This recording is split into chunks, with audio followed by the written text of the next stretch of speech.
MHT-CETमध्ये एक difficult subject आपला physics आहे. का? कारण का 90 मिनिटामध्ये फिजिक्स आणि केमिस्ट्रीचे 100 क्वेश्चन सॉल्व्ह करायचे आहेत आणि त्या टाईममध्ये किंवा प्रेशरमध्ये जी फिजिक्सची न्यूमरिकल्स इझी असतात तीसुद्धा डिफिकल्ट वाटू लागतात.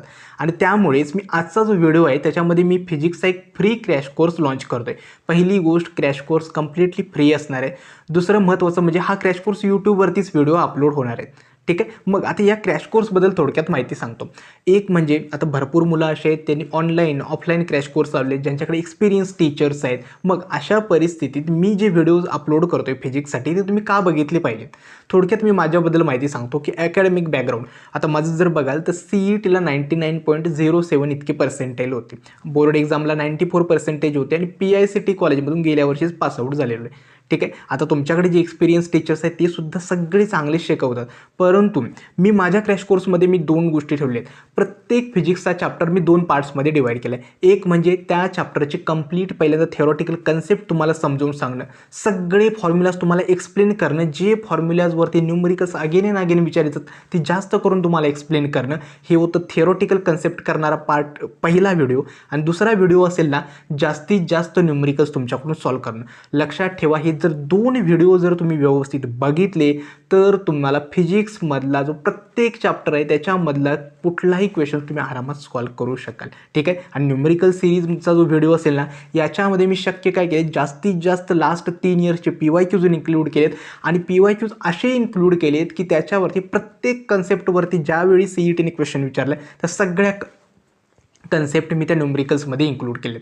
त्यामुळे भलेही त्या क्वेश्चनच्या व्हॅल्यू काही येऊ देत किंवा क्वेश्चन्स कशाही पद्धतीने विचारू देत, मात्र जे क्वेश्चन्स मी न्यूमरिकल सिरीजमध्ये ते करून घेणार आहे ते सगळे तुमच्याकडून होऊन जातील. ठीक आहे. आणखीन एक लक्षात ठेवा, मी काही जास्त एक्सपिरियन्स वगैरे टीचर नाही आहे. तुमच्यासारखा जसा तुम्ही अभ्यास करताय, जसा तुम्ही प्रत्येक फिजिक्सचा चॅप्टर टेक्स्टबुकमधून अभ्यास करताय, जसे तुम्ही नोट्स बनवता त्यानुसारच मी सुद्धा लहान बनवून सगळा तो अभ्यास केलेला असतो. जे मला समजतं तेच फक्त तुमच्यासमोर येऊन एक्सप्लेन करत असतो. ठीक आहे. त्यामुळे तुमच्यासारखाच मी सुद्धा लहान बनवून सगळा अभ्यास केलेला आहे आणि तुमच्याच मोठ्या भावासारखा ते एक्सप्लेन करणार आहे. ठीक आहे. आता दुसरा महत्त्वाचा मुद्दा काय की लेक्चर्स लाईव्ह असणार आहेत किंवा त्यांचं काही शेड्यूल आहे. एक म्हणजे काय, लेक्चर्स लाईव्ह नसणार आहेत. मी यूट्यूबवरती जसे माझे व्हिडिओ अपलोड होतात तसेच ते अपलोड होणार आहेत. याचं मुख्य कारण एक सांगू का, तर माझ्याकडे तितका सेटअप नाही आहे किंवा जे इसेन्शियल डिव्हायसेस लागतात ते यूट्यूबवरती लाईव्ह जाण्यासाठी ते माझ्याकडे नाही आहे. त्यामुळे लाईव्ह वगैरे मी काही करणार नाही आहे. आणखीन मला पर्सनली वाटतं की लाईव्ह वगैरे नाही, याच्यामध्ये टाईमपास खूप होतो. म्हणजे तुम्ही विचार करा 2 तासाचा तो लाईव्ह असतं आणि त्या 2 तासामध्ये जास्तीत जास्त मुलं तरी फक्त टाईमपासच करत असतात. ठीक आहे. आणि तो टीचर्स पण. त्यापेक्षा मला वाटतं तुम्हाला ते रेकॉर्डेड लेक्चर जरी दिलं, तुम्हाला जेव्हा वाटेल जेव्हा तुमच्याकडे वेळ असेल कधीही ते लेक्चर बघा. नोट्स सगळ्या तुम्हाला हव्या असतील तर लेक्चरच्या PPTमध्ये मी ऑलरेडी सगळ्या देणारच आहे. ठीक आहे. त्याचे स्क्रीनशॉट घ्या, फॉर्म्युलाचे स्क्रीनशॉट घ्या आणि ते रेफर करा. आणि दुसरं महत्त्वाचं आहे शेड्यूल वगैरे काय, शेड्यूल वगैरे सध्या तरी नाही आहे. मी काय करेल 2 ते 4 दिवसांनी जसं मला वेळ मिळेल, कारण का मी सुद्धा कॉर्पोरेट जॉबमध्ये, तर जसा वेळ मिळेल तशी ती सिरीज अपलोड होत जाईल. उद्या मात्र माझं पहिलं आपल्या रोटेशनल डायनॅमिक्सचा थेअरी पार्टचा पहिला व्हिडिओ अपलोड होईल. त्यानंतर दुसरा व्हिडिओ असेल त्या चॅप्टरवरती न्यूमरिकल सिरीज, ज्याच्यावरती जास्तीत जास्त सगळे न्यूमरिकल सॉल्व्ह केलेली असतील. आता मला तुमच्याकडून काय अपेक्षित आहे, पहिली गोष्ट म्हणजे काय, क्रॅश कोर्स जो फिजिक्सचा असणार आहे तुमच्या पहिल्या अटेम्प्टपर्यंत जास्तीत जास्त चॅप्टर्स मी कव्हर करायचा प्रयत्न करेन आणि दुसऱ्या अटेम्प्टपर्यंत तुमचा पूर्ण फिजिक्सचा सिलेबस मात्र कव्हर झालेला असेल. ठीक आहे. आता तुमच्याकडून काय अपेक्षित आहे, फक्त छोट्या गोष्टी म्हणजे चॅनलवरती जर नवीन असेल तर चॅनलला नक्की सबस्क्राईब करा.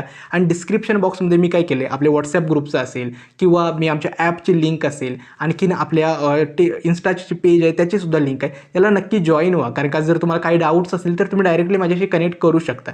ठीक आहे. आणखीन आपले तुमचे जे काही कॉलेजचे ग्रुप्स असतील किंवा काही फ्रेंड सर्कल वगैरे असेल याच्यामध्ये जे व्हिडिओ सिरीज असेल त्यांचे लेक्चर्स लवकरात लवकर शेअर करा, जेणेकरून जितका मुलांचा चांगला प्रतिसाद येईल त्यावेळी मला सुद्धा वाटेल की अजून कंटेंट मला बेटर करायला पाहिजे. ठीक आहे. आता या क्रॅश कोर्सबद्दल किंवा या फ्री बॅचबद्दल तुमचे काही सजेशन्स असतील की यावेळी लेक्चर्स अपलोड करा, हे इन्क्लूड करा, ते सुद्धा मला कमेंट सेक्शनमध्ये आज नक्की कळवा. ते मी नक्की इन्क्लूड करायचा प्रयत्न करेल. आता या बॅचला नाव वगैरे काय द्यायची वगैरे मला वाटत नाही की गरज आहे.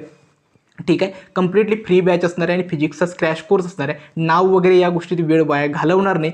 जास्तीत जास्त माझ्याकडून तुम्हाला चांगला कंटेंट कसा डिलिव्हर करता येईल यावरती मी फोकस करेन. आय होप तुम्हाला या सगळ्या गोष्टी समजल्या असतील. उद्या पहिला व्हिडिओ अपलोड होतोय, व्यवस्थित बघा. मला माहिती आहे तुम्ही 11वी 12वी काय चुका केला आहे, काय अभ्यास केला आहे, हे सगळं मागे ठेवा आणि एक नवीन सुरुवात उद्यापासून आपण सर्वांनी करूया आणि CET एक्झाममध्ये एक चांगले पर्सेंटाईल आणि स्पेसिफिकली फिजिक्समध्ये आपला स्कोर बूस्ट कसा होईल यावरती फोकस करूया. आजचा हा व्हिडिओ मी येथेच थांबवतो. धन्यवाद.